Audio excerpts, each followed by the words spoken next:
Hi, പുതിയ വീഡിയോയിലോട്ട് സ്വാഗതം. ഇന്ന് വന്നിരിക്കുന്നത് കൽക്കി 2898 എൻ്റെ റിവ്യൂയിലോട്ടാണ്. റിവ്യൂ ഒന്ന് പറഞ്ഞാൽ ഒറ്റ ബാക്കി പറയുവാണെങ്കിൽ ഇതേപോലെ ദുരന്തം സിനിമ ഞാൻ കണ്ടിട്ടില്ല എന്ന് ഞാൻ പറയത്തില്ല.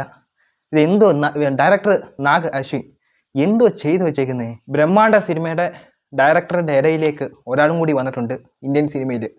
ഇതെന്ത് നമ്മൾ ഓരോ വിഷ്വൽ കണ്ടിട്ട് കണ്ണ് തെള്ളിപ്പോയി. ഞാൻ ഇതെന്ത് നമ്മൾ കുറച്ച് നേരം കൂടെ കഴിയുമ്പോൾ നമ്മൾ മറന്നു പോകും. ഇതേ ഹോളിവുഡ് സിനിമയെന്നോ കാണുന്നത് അതോ നമ്മൾ മറന്നു പോകും. അതേപോലത്തെ ലെവലിൽ എടുത്തു വെച്ചിട്ടുണ്ട്. പിന്നെ ഈ ഇടയ്ക്ക് നമ്മുടെ മലയാളികളുടെ കാര്യം ഞാൻ പറയാം. മലയാളി ആക്ടർമാരും ആക്ട്രസ്മാരും ഒക്കെ ഉണ്ട്. എന്തോ അവരെ കാണുമ്പോഴൊന്നും മനസ്സിലാവുന്നത്. പിന്നെ പ്രഭാസിനെയൊക്കെ കാണുമ്പോഴേ ഇത് ഇന്ത്യൻ സിനിമയെന്ന് മനസ്സിലാവും. നമ്മൾ കുറച്ച് നേരം വേറൊരു ലോകത്തോട്ട് ഇങ്ങനെ പോവുക. അബദ്ധം എന്തെന്ന് പറഞ്ഞാൽ എനിക്ക് ഇതൊരു നല്ല തിയേറ്ററിൽ കാണാൻ പറ്റിയില്ല. ഞാനിത് കണ്ടത് പത്തനാപുരം സീമയിലാണ്.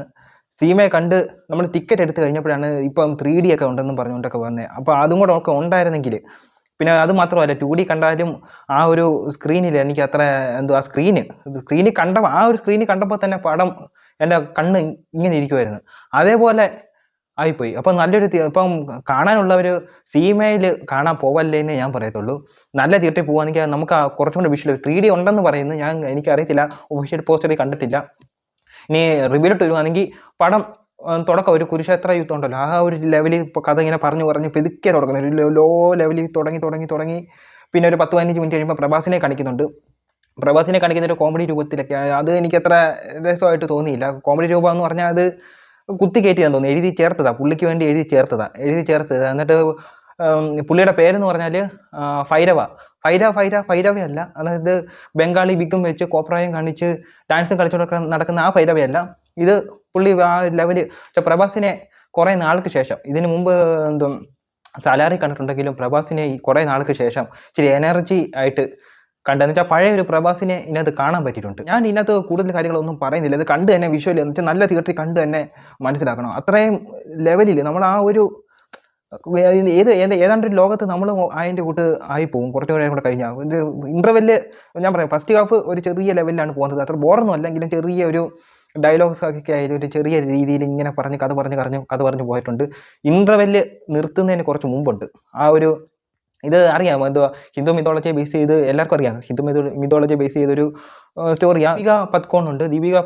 ദീപിക ചെയ്തേക്കുന്ന ക്യാരക്ടർ എന്ന് പറഞ്ഞാൽ കൽക്കിയുടെ ആ ഇത് കൊടുക്കുക, അതിൻ്റെ ഗർഭം ധരിച്ചിരിക്കുന്ന, അത് ട്രെയിലർ കണ്ടപ്പോൾ മനസ്സിലായി കാണും. അത് നമുക്ക് ആ തീക്കകത്തൂടെ നടന്നു പോകുന്ന ഒരു സീനുണ്ട്. അത് കൂടുതൽ പറഞ്ഞാൽ സ്പോയിലറായി പോകും. ആ നടന്നു പോകുമ്പം തീ ഒന്ന് മാറി കൊടുക്കുന്ന ഒരു സീനുണ്ട്. കണ്ട് രോമാഞ്ചം വരുന്ന ഒരു സീനത് ഇൻ്റർവെല്ലിൽ നിർത്തിയേക്കുന്നത്. അത് കഴിഞ്ഞിട്ട് ആ ഇൻ്റർവെൽ വരെ ഒരു പിതുക്കെ വന്നിട്ട് ഇൻ്റർവെൽ കഴിഞ്ഞിട്ട് അങ്ങോട്ടൊരു ലെവലുണ്ട്. ആ ലെവലിലായി കഴിഞ്ഞാൽ പിന്നെ നമുക്ക് ഒന്നും പടവേ നെഗറ്റീവ് ഒന്നും പറയുന്നില്ല. നെഗറ്റീവ് പറയാനുള്ളതെന്ന് പറഞ്ഞാൽ അമിതാഭ് ബച്ചൻ ചെയ്ത ഒരു ക്യാരക്ടറുണ്ട്.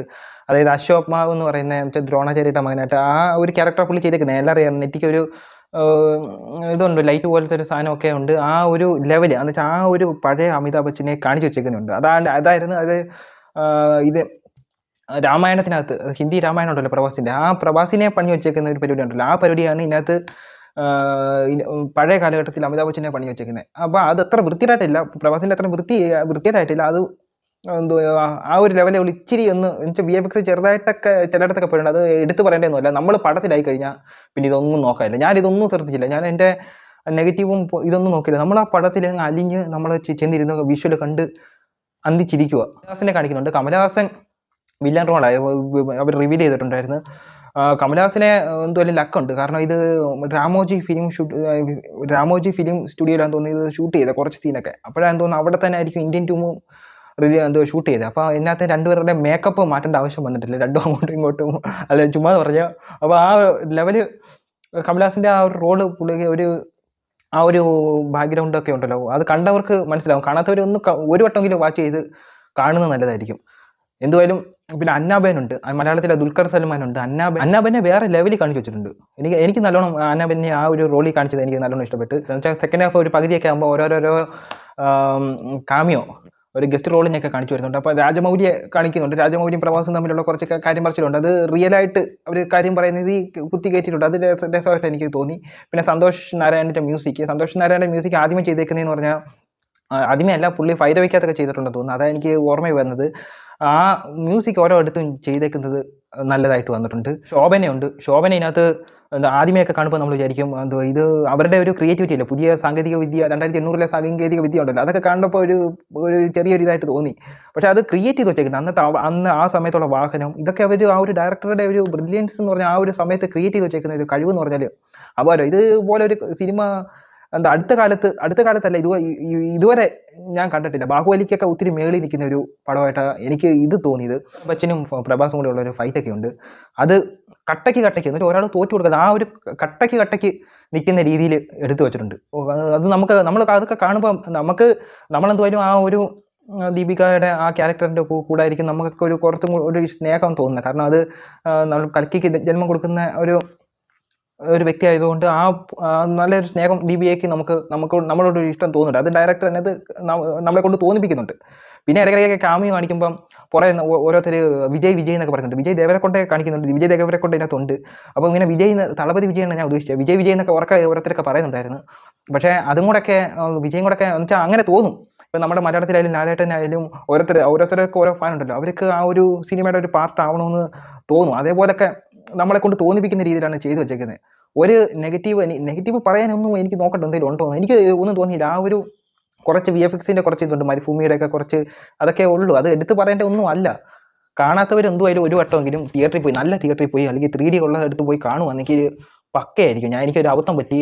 ടിക്കറ്റ് എടുത്ത് കഴിഞ്ഞപ്പോഴാണ് ഞാൻ മനസ്സിലായത് അത് ഇതില്ല, എന്തുവാ 3D കൂടെ ഉണ്ടായിരുന്നു തോന്നിയത്. അതുകൊണ്ടാണ് എന്തായാലും പൈസ എടുത്ത് പോയല്ലോ, അതുകൊണ്ട് കണ്ട് തീർത്തതാണ്. പറയാൻ പറ്റുമോ ഇതിനകത്ത് VFX ചെയ്തേക്കുന്നത് ആളെ നോക്കിയിട്ട് എനിക്ക് കിട്ടിയില്ല. VFX ചെയ്തേക്കുന്നത് നമ്മൾ എന്തോ ചെയ്തു വെച്ചേക്കുന്നത് ഹോളിവുഡ് ലെവലിൻ്റെ ആ ഒരു ലെവലിൽ നമ്മുടെ ആ ഒരു ഇന്ത്യൻ സിനിമ ആ ഒരു ലെവലിലോട്ട് വളർന്നു എന്നുള്ളതിൻ്റെ ഒരു തെളിവാണ് അതൊക്കെ.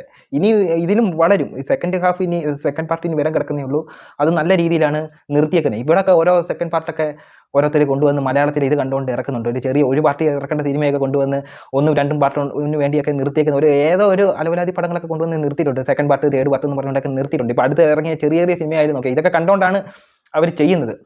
പക്ഷേ ഇത് പിന്നെ പുഷ്പയൊക്കെ ഉണ്ട്. പുഷ്പയൊക്കെ നിർത്തിയേക്കുന്നത് അറിയാമല്ലോ, ഫസ്റ്റ് ഹാഫൊക്കെ നിർത്തിയേക്കുന്നത് എനിക്ക് അത്ര രസമായിട്ട് തോന്നിയില്ല.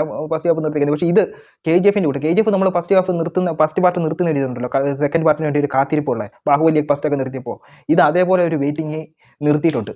ഒരു രീതിയിലും നമുക്ക് കുറ്റം പറയാൻ എനിക്ക് കുറ്റം പറയാൻ തോന്നുന്നില്ല. അത്രയ്ക്ക് നല്ല രീതിയിൽ വിഷ്വൽ എഫക്റ്റ് ആയിരുന്നു. വിഷ്വൽ എഫക്റ്റ് കാണണമെങ്കിൽ നല്ല തിയേറ്ററിൽ പോയി കാണണം. ഞാൻ പിന്നെയും പറയുന്നുണ്ട്. അപ്പോൾ ഞാൻ നല്ലോണം എൻജോയ് ചെയ്ത്, എനിക്ക് നല്ലോണം ഇഷ്ടപ്പെട്ട്. അപ്പോൾ ഇത്രയേ ഉള്ളൂ.